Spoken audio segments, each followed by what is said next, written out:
હાશ, આજે તો થાકી ગયા. હા મમ્મી, થાક તો બહુ લાગ્યો છે. હું તો છે ને ડુંગરો ચડી ચડીને થાકી ગઈ. અરે ઓ, તું ત્યાં ક્યાં ખુરશી પર બેહી ગઈ?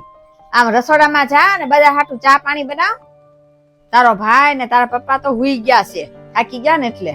હવે મારે તે છે ને હુઈ જ જવું છે, પણ આ ઓ એક ચા પાણી પાઈ દે ને એક રસોઈ કરી નાખે એટલે જમી કાઢી હુઈ જવું. મમ્મી, આજે છે ને જમવાનું આપણે બહારથી મંગાવી લઈએ. ના ના, મારે બહારનું ખાવું નથી.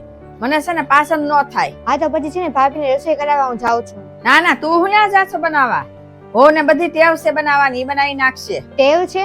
ભાભી તમે કીધું ને કે લગ્ન પેલા તમે ડુંગરા ચડતા હતા? કોને કીધું વો ડુંગરા ચડતી હતી?